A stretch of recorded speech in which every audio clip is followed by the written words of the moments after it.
இன்று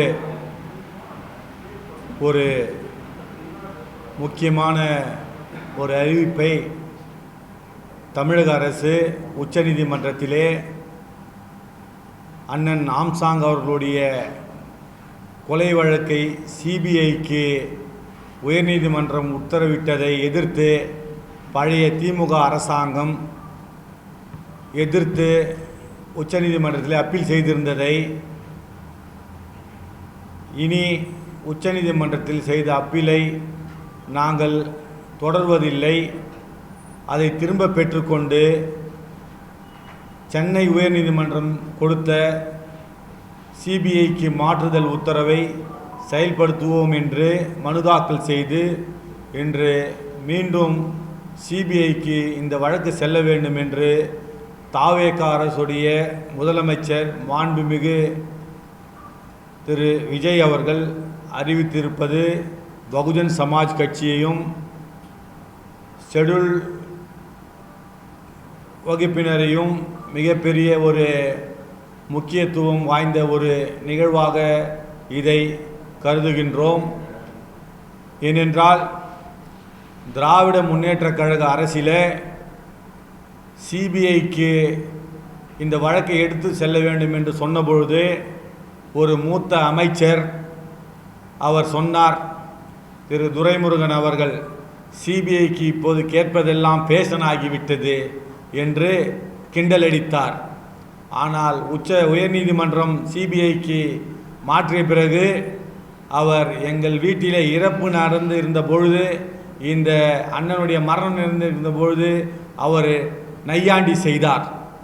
அப்படிப்பட்ட ஒரு சூழ்நிலையிலே இந்த வழக்கு எங்களுடைய தேசிய தலைவர், மதிப்பிற்கும் மரியாதைக்குரிய எங்களுடைய பெஹன்ஜி இந்தியாவின் இரும்பு மங்கை அவர்கள் அண்ணனுடைய மரணத்திற்கு வரும்பொழுது, அந்த மரணத்திலே அவர் கலந்து கொண்ட பொழுது சொன்ன ஒரு வார்த்தை என்னவென்றால், இந்த திராவிட முன்னேற்றக் கழக அரசிற்கு அண்ணன் ஆம்சாங் அவருடைய கொலையில் தொடர்பில்லை என்றால் இந்த வழக்கை சிபிஐக்கு ஒப்படைத்து விடுங்கள் என்று தெளிவாக சொன்னார். அப்படி தெளிவாக சொல்லும் பொழுது இந்த வழக்கை இவர்கள் சிபிஐக்கு ஒப்படைக்காமல் இந்த வழக்கை நாங்களே விசாரித்துக் கொள்கின்றோம் என்று சொல்லி இந்த வழக்கை சிபிஐயிலிருந்து நாங்கள் உயர்நீதிமன்றத்திலே உத்தரவு பெற்றும் திமுக அரசாங்கம் இந்த வழக்கை சிபிஐக்கு மாற்றக்கூடாது, நாங்களே திமுக அரசை விசாரித்துக் கொள்கின்றோம் என்று உச்சநீதிமன்றத்திலே ஒரு முறைக்கு 3 முறை அப்பீல் செய்தார்கள். 2 முறை இந்த வழக்கை தள்ளுபடி செய்தோம். 3வது முறை சிலரை அழைத்து வந்து இந்த வழக்கை கெடுக்கும் நோக்கில் ஒரு இடைக்கால தடை உத்தரவை முன்னாள் திமுக அரசாங்கம் இதை பெற்றது. கடந்த முறை இந்த வழக்கு விசாரணைக்கு வந்தபொழுது மாண்புமிகு நீதியரசர் திரு ஜே.கே. மகேஸ்வரி அவர்கள் இந்த வழக்கை படித்த பொழுது மிகவும் அதிர்ச்சியும் வேதனையும் அடைந்தேன்.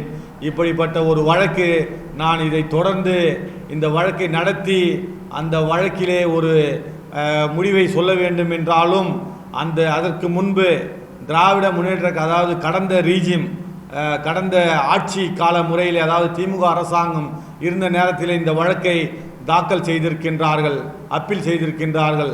புதிதாக அரசாங்கம் வந்திருக்கின்றது. அந்த புதிதாக வந்திருக்கின்ற அரசாங்கங்களை அனைத்து தரப்பு வழக்கறிஞர்களும் கேட்டு நீங்கள் முடிவை சொல்லுங்கள். அவர்கள் இந்த வழக்கை மேல்முறையீட்டை வாபஸ் பெற்றுக்கொண்டால் உயர்நீதிமன்ற உத்தரவு செயல்பட்டு சிபிஐக்கு அது சென்றுவிடும் விசாரணை. அப்படி அவர்கள் வாபஸ் பெறுவதற்கான ஒரு நேர காலமும் நீங்கள் அனைத்து தரப்பு வழக்கறிஞர்களும் அவர்களுடைய முடிவை தெரிவித்து அவர்கள் என்ன என்று கேட்டு வாருங்கள் என்று இந்த நீதிமன்றத்துடைய விடுமுறை காலத்துக்கு முன்பு அந்த மாண்புமிகு நீதியரசர் அவர்கள் இந்த தகவலை சொல்லி அதை உத்தரவாகவே பிறப்பித்திருந்தார். இந்த சூழ்நிலையே தாவேகாவுடைய அரசாங்கம் மிகவும் கனிவுடன் இந்த வழக்கை பரிசீலனை செய்து எந்த காரணத்திற்காக திராவிட முன்னேற்றக் கழகம் ஆட்சி இந்த வழக்கை சிபிஐக்கு எடுத்து செல்ல மறுக்கின்றது என்று பொதுமக்கள் அனைவரும் கேள்வி கேட்டனர். இந்தியா முழுவதும் அல்ல, தமிழ்நாடு மாநிலம் முழுவதும் போராட்டங்கள் நடைபெற்றன. இந்திய மாநிலங்களே தலைநகர் உள்பட டெல்லி உள்பட பல இடங்களிலே போராட்டங்கள் நடைபெற்றன. அமெரிக்க ஐக்கிய நாடுகளிலும் மற்றும் லண்டனிலும் மலேசியா சிங்கப்பூரிலும் ஆப்பிரிக்க நாடுகளிலும் கூட அண்ணன் ஆம்சாங் அவர்களுடைய கொலைக்கு நீதி கேட்டு குரல் எழுந்தன. ஒரு கட்டத்திலே ஐநா சபையிலுமே அண்ணனுடைய கொலைக்கு நீதி கேட்டு குரல் எழுப்பப்பட்டது. அப்படிப்பட்ட ஒரு ஐநா சபையிலும் வரையும் குரல் எழுப்பப்பட்டும் தமிழக திமுக அரசாங்கம் செவி சாய்க்காமல் இந்த வழக்கை நாங்களே விசாரித்துக் கொள்ளுகின்றோம் என்று சொன்ன பொழுது அந்த வழக்கை தற்பொழுது நம்முடைய மாண்புமிகு முதலமைச்சர் விஜய் அவர்கள் இந்த வழக்கை சிபிஐக்கு மாற்றி உத்தரவிட்டிருப்பது பொதுமக்களிடையும், அதாவது பட்டியலின மக்களிடம் மட்டுமல்லாமல் அனைத்து தரப்பு பொதுமக்களிடம் அண்ணன் ஆம்சாங் அவர்களுக்கு நீதி வேண்டும் என்று சொன்ன அனைத்து தரப்பு மக்களுக்கும் ஒரு நீதியை வழங்கி அங்கு உச்சநீதிமன்றத்திலே திமுக அரசாங்கம் தாக்கல் செய்த மனுவை வாபஸ் பெற்று இன்று தமிழக முதல்வர் அவர்கள் உத்தரவிட்டிருக்கின்றார்.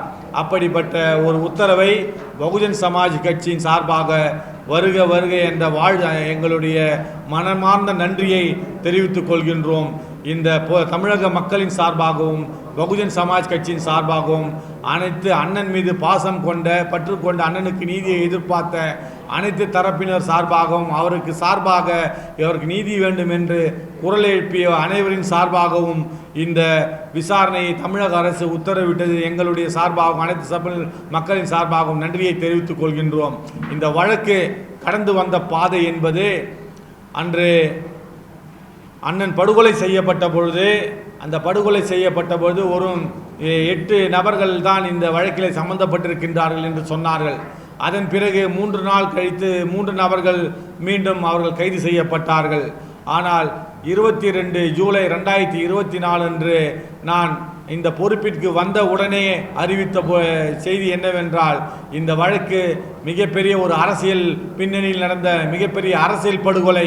இது ரவுடிகளுக்கு நடந்த மோதல் கிடையாது, இதில் அரசியல் முக்கிய புள்ளிகள் சம்பந்தப்பட்டிருக்கின்றார்கள் என்று அந்த தகவலை வெளிப்படையாக சொன்னபொழுதுதான் 27 அக்யூஸ்டுகள் வரை அரஸ்ட் செய்தார்கள்.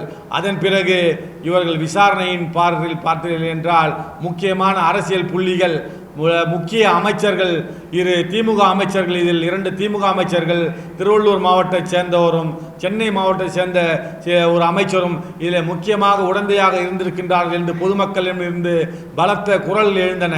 அப்படி பார்த்தீர்கள் என்றால் சில அந்த கொலையில் ஈடுபட்ட நபர்கள் அந்த அமைச்சர்களுடன் நெருக்கமாக இருந்த புகைப்படங்கள் வெளியான பொழுது அந்த தமிழகமே வியந்து பார்த்தது.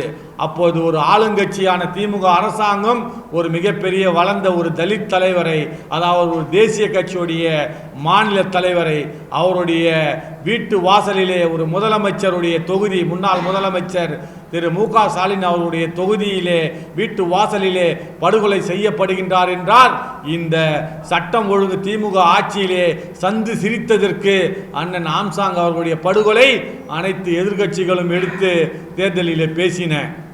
அப்படிப்பட்ட சூழ்நிலையிலே தான் உச்சநீதிமன்றத்திற்கு இவர்கள் இங்கே உயர்நீதிமன்ற உத்தரவு என்னவென்றால், மாண்புமிகு நீதியரசர் திரு வேல்முருகன் ஐயா அவர்கள் இந்த தீர்ப்பை வழங்கும் போது 21 காரணங்களை சொன்னார். அந்த 21 காரணங்களுக்காக இந்த வழக்கை நாங்கள் சிபிஐக்கு மாற்றுகிறோம் என்று சொன்னார். அந்த 21 காரணங்களிலே ஒரு சாதாரண ஒரு குடிமகன் கொலை செய்யப்பட்டால் கூட அவருக்கு நடக்கின்ற ஒரு விசாரணை கூட இந்த ஒரு தேசிய கட்சியுடைய மாநில தலைவருக்கு அந்த அடிப்படை விசாரணை கூட நடத்தி இந்த வழக்கை நடத்தவில்லை என்பதை ஒரு முக்கிய காரணமாக சொன்னார். அரசியலில் சம்பந்தப்பட்ட மிகப்பெரிய ஒரு மாநில தலைவர், ஒரு தேசிய கட்சியுடைய மாநில தலைவர், அரசியல் பின்புலம் உள்ள குற்றவாளிகளை யாரும் சரியான முறையிலே விசாரிக்கவில்லை என்று மற்றொரு கருத்தை சொன்னார். அதே போன்று பொதுமக்களுடைய ஐடென்டிபிகேஷன் பரேட் என்று சொல்லக்கூடிய அந்த அடையாள அணிவகுப்பை கூட ஒரு அடிப்படை ஒரு விசாரணை கூட நடத்தவில்லை என்று சொல்லியிருக்கின்றார். அதே போன்று அந்த விசாரணையை ஒவ்வொரு யாரெல்லாம் இவர்களை குற்றம் சுமத்தினார்களோ அவர்களை வைத்திருந்த அந்த கதையை வைத்து இந்த வழக்கை முடித்து இருக்கின்றார்கள். அதனால் முறைப்படி விசாரணையை நடத்தவில்லை என்று சொல்லி பல 21 காரணங்கள் இது முக்கியமான காரணங்களாக இருந்தன. அப்படி சொன்ன மாண்புமிகு நீதியரசர் அவர்கள் இன்னொரு படி மேலே சென்று நீங்கள் செய்த விசாரணை முழுவதையும் நான் ரத்து செய்கிறேன்.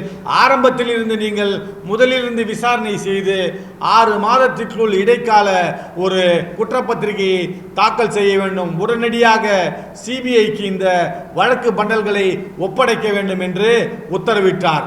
ஆனால் அந்த வழக்கு பண்டல்களை ஒப்படைப்பதற்கு பதிலாக அவர்கள் உச்சநீதிமன்றத்திலே திமுக அரசாங்கம் அங்கு மேல்முறையீடு சென்றது. அங்கு மேல்முறையீடு சென்ற உச்சநீதிமன்றத்திலே 2 முறை அவர்கள் தோல்வியை தழுவினார்கள். 3வது முறையாக அவர்கள் உச்சநீதிமன்றத்திலே மனுவை தாக்கல் செய்து ஒரு இடைக்கால தடை உத்தரவை பெற்றனர். அந்த இடைக்கால தடை உத்தரவை பெற்றுவிட்டு இந்த வழக்கை 2026 தேர்தல் வரை அவர்கள் அண்ணனுடைய படுகொலை சம்பந்தமான வழக்கை சிபிஐக்கு சென்று விட்டால் இந்த அரசிற்கு, திமுக அரசிற்கு பாதிப்பு ஏற்படும் தேர்தலிலே என்ற ஒரே காரணத்திற்காக என்ன வித்தைகள் எல்லாம் காட்டி அவர்கள் உச்ச நீதிமன்றத்தில் இந்த வழக்கை தள்ளி போடுவதிலே அவர்கள் மிகச்சிறந்த ஒரு நுண்ணறிவு படைத்தவர்கள் போல வழக்கை தள்ளி போட்டார்கள். இந்த வழக்கை வாதாடியவர்கள், அரசுக்காக வாதாடியவர்கள் பார்த்தீர்கள் என்றால் அரசு வழக்கறிஞர்களை தவிர மிகவும் பிரசித்தி பெற்ற, இந்தியாவிலே அதிகமாக ஒரு வழக்குக்கு ஃபீஸ் வாங்கக்கூடிய 50 லட்சத்திலிருந்து 1 கோடி வரை ஃபீஸ் வாங்கக்கூடிய மிகப்பெரிய வழக்கறிஞர்கள் எடுத்து வந்து நிறுத்தி எனக்கு எதிராகவும், அண்ணன் நாம்சாங்குக்கு எதிராகவும், தலித் மக்களுக்கும் பட்டியலின மக்களுக்கு எதிராகவும், கொலை நீதிக்கு கிடைக்கக்கூடாது என்பதற்காக எதிராக வாதாடி நாங்களே இந்த வழக்கை நடத்தி கொள்கின்றோம் என்று இவர்கள் உச்ச நீதிமன்றத்திலே பல வழக்கறிஞர்களை வைத்து வாதாடி 2 முறை தோல்வியை தழுவி 3வது முறை இடைக்கால தடை உத்தரவை பெற்றனர். அது மட்டுமல்லாமல் ஒரு விஷயத்தை சொல்லிக்கொள்ள விரும்புகின்றேன். கடந்த முறை அஜித்குமார் என்ற ஒரு இளைஞர் காவல்துறையினரால் அங்கு அடித்து கொல்லப்பட்டார் என்று ஒரு புகார் எழுந்த பொழுது அந்த வழக்கை முன்னாள் முதலமைச்சர் திரு மு க ஸ்டாலின் அவர்கள் உடனடியாக அந்த குடும்பத்திற்கு, காவல்துறை அந்த குடும்பத்திற்கு முதலமைச்சர் போன் செய்து இனி அந்த வழக்கு நடந்ததற்கு நான் தார்மீகமாக வருத்தம் தெரிவித்துக் கொள்கிறேன், இந்த வழக்கை சிபிஐ எடுத்து விசாரிக்கட்டும் என்று மாற்றினார். அப்பொழுது ஒரு காவலாளி, அவருடைய உயிரை கூட நாங்கள் பெரிதாக கருதுகின்றோம், ஒரு சாதாரண குடிமகனுக்கு கிடைத்த அந்த உரிமை கூட அண்ணன் தேசிய கட்சியுடைய மாநில தலைவர் அண்ணன் நாம்சாங்குக்கு கிடைக்கக்கூடாது என்று கடந்த திமுக அரசாங்கம் கங்கணம் கட்டிக்கொண்டு ஒரு சட்ட அமைச்சர் சட்டசபையிலே பேசுகின்றார். ரவுடிகள் கொலைகளுக்கெல்லாம் நாங்கள் சிபிஐக்கு விசாரணைக்கு மாற்ற வேண்டிய அவசியம் இல்லை என்று ரகுபதி என்ற சட்ட அமைச்சர் பேசினார். இவர்களுக்கெல்லாம் எள்ளி நகையாடிய இவர்களுக்கெல்லாம் ஒரு பாடம் புகட்ட வேண்டும் என்பதற்காகத்தான் உயர்நீதிமன்றம் அதை சிபிஐக்கு அதை உத்தரவிட்டது. அதையும் மீறி அரசு பணத்தை மிக விரயம் செய்து பல கோடிகள் செலவு செய்து இந்த திமுக அரசாங்கமானது இடைக்கால தடை உத்தரவை பெற்று அதை காலதாமதத்தை படுத்தி தேர்தல் வரை இந்த வழக்கை தள்ளி வைத்துக் கொண்டே வந்தது. இவர்கள் அரசும் வீழ்ந்தது.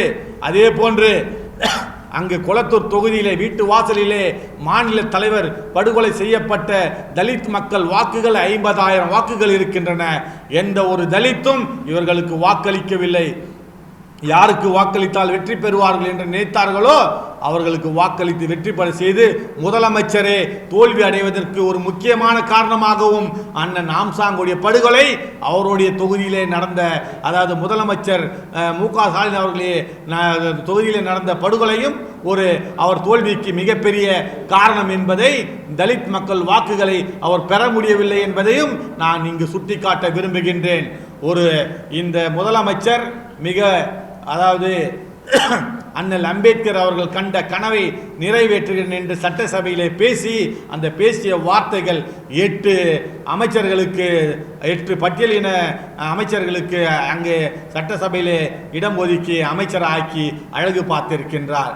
அதே போன்று ஒரு ஷெட்யூலின தலித் மக்களுடைய பிரதிநிதியாக தமிழ்நாடு முழுவதும் மிகவும் பிரசித்தி பெற்ற ஒரு மாபெரும் தலைவனாக வளர்ந்த தலைவனுடைய படுகொலைக்கு இந்த அரசு, அதாவது திமுக அரசு, அவருடைய அரசிலே அந்த கொலை செய்யப்பட்ட அந்த கொலைக்கு அண்ணன் அவர்களுக்கு நீதி கிடைக்க வேண்டும் என்று இந்தியாவினே மிகப்பெரிய ஒரு அமைப்பாக, அதாவது விசாரணை அமைப்பாக கருதப்படும் சிபிஐ இதை விசாரிக்க வேண்டும், அது உண்மை வெளியே வரட்டும் என்று சொல்லி உத்தரவிட்ட மாண்புமிகு தமிழக முதல்வருக்கு எங்களுடைய சார்பாகவும் அண்ணனுடைய குடும்பத்தின் சார்பாகவும் பொதுமக்கள் சார்பாகவும் மீண்டும் கட்சியின் பகுஜன் சமாஜ் கட்சியின் சார்பாகவும் இதை நாங்கள் நன்றிக்கடனாக சொல்லிக்கொள்ள விரும்புகின்றோம். அதே நேரத்திலே அண்ணன் கீனோ சாம்சன் இந்த வழக்கு தாக்கல் செய்ய வேண்டும் என்று சொன்ன பொழுது, சிபிஐக்கு மாற்ற வேண்டும் சொன்ன பொழுது, அண்ணன் அவருடைய சகோதரர், உடன் பிறந்த சகோதரர் கீனோ சாம்சாங் அவர்கள்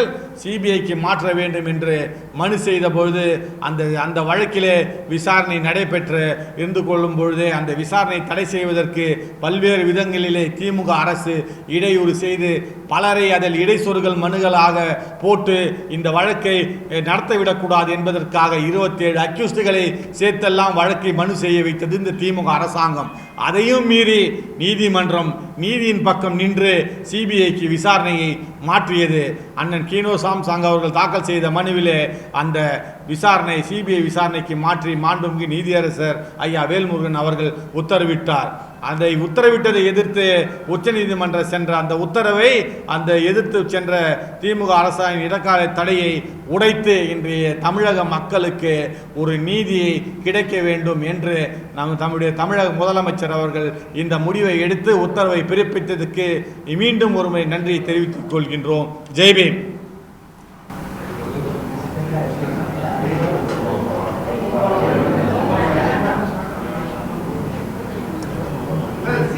மாற்றதா இப்போ மாநில அரசும் மாறிடுச்சு. முன்னாடி இந்த திமுக அரசு இப்போ வேற அரசு வந்துச்சு.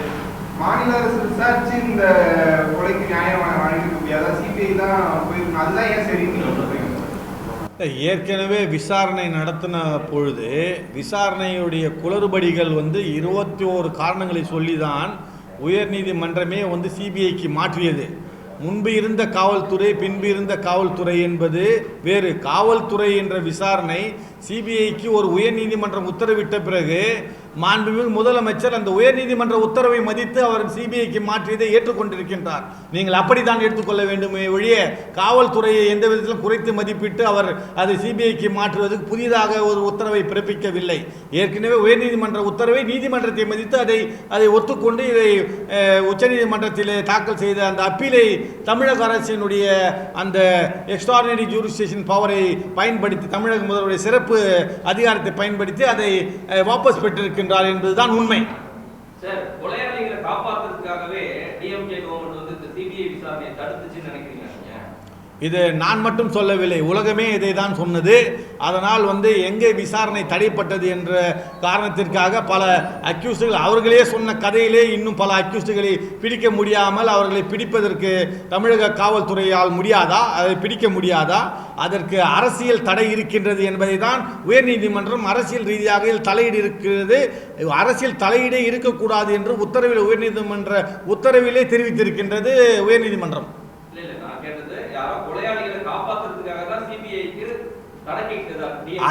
அதைத்தான் நீதிமன்றம் தெளிவாக இதில் அரசியல் தலையீடு இருந்திருக்கின்றது. இந்த விசாரணையில் இந்த வழக்கிலே அக்யூஸ்டுகளை பிடிப்பதிலே அரசு தலையிட்டு இருக்கின்றது. அதனால் இனிமேல் அரசியல் தலையீடு இருக்கக்கூடாது அப்படி என்று உத்தரவிலே பிறப்பித்திருந்தது. இப்போ கைது பண்ணிருக்காங்கல்ல, சாருடைய மாடல் கேஸ்ல கைது பண்ணிருக்க குற்றவாளிகள் அவ்வளவு உண்மையான குற்றவாளிகள் நீங்க நினைக்கிறீங்களா? நீங்க எப்படி பாக்குறீங்க இவ்வளவு பேர் அரெஸ்ட் பண்ணிருக்கிறதுலாம்? அதாவது ரயில் செல்லும் போது கறி இறைந்து விழுந்து கிடக்கின்ற கரியை பொறுக்கியவர்கள் எல்லாம் கைது செய்திருக்கின்றார்கள் என்பதுதான் பொதுமக்களுடைய கருத்தும் எங்களுடைய கருத்தும். முக்கியமான குற்றவாளிகள், முக்கியமான சம்பந்தப்பட்டவர்கள், சதி தீட்டியவர்கள், பின்பிருந்து பணபலத்திலே உதவி செய்தவர்கள், கான்ஸ்பிரசி செய்தவர்கள், முக்கிய அரசியல் பொறுப்பில் உள்ளவர்கள் யாரும் கைது செய்யப்படவில்லை என்பதுதான் எங்களுடைய கருத்து.